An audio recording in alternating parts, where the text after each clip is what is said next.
Praise the lord. దేవుని కృపలో క్షేమంగా ఉన్నారని భావిస్తున్నాను.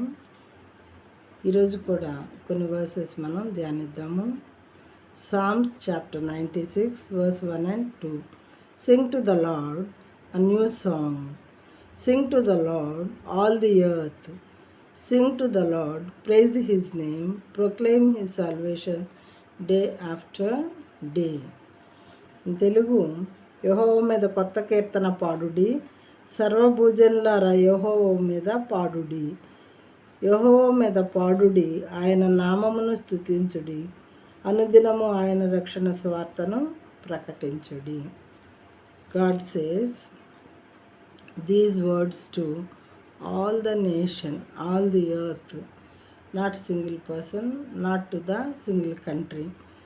All the earth, he says these words, and he is asking us to praise his name. Whenever we have time, we have to praise God for his wonderful deeds he has done for us. And also God is asking us to proclaim his salvation day after day. Every day he wants us to proclaim his word. Those who did not know the word, you have to preach them or proclaim them, God says. In Telugu, సర్వభూజనులారా అంటున్నారు దేవుడు. సర్వ భూమిలో ఉన్నటువంటి ప్రజలందరికీ ఈ వాక్యాన్ని చెప్పమని అంటున్నారు. అందరినీ అడ్రస్ చేస్తున్నారు దేవుడు. అనుదినము ఆయన రక్షణ స్వార్థను ప్రకటించుడి. ప్రతిరోజు తెలియని ప్రతి ఒక్కళ్ళకి మీకు చెప్పండి. ఎవరికి తెలుసో ఎవరికి తెలియదో మీకు తెలియదు కాబట్టి అలా చెప్పుకుంటూ వెళ్ళిపోండి. మీరు వెలిగింపబడ్డారు నా చేత.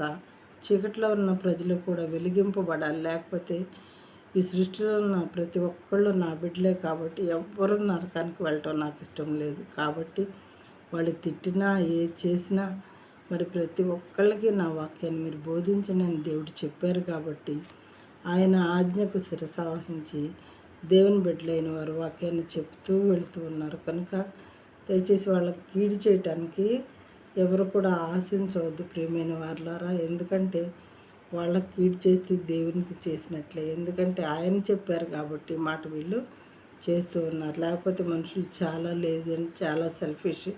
వాళ్ళంతటా వాళ్ళు పొరపాటును కూడా ఇలాంటి పనులు చేయరు. ఇంతగా హింసించబట్టం మనకు అవసరమా అనుకుంటారు. దానిలో ఆంతర్యాన్ని మనం అర్థం చేసుకోవాలి.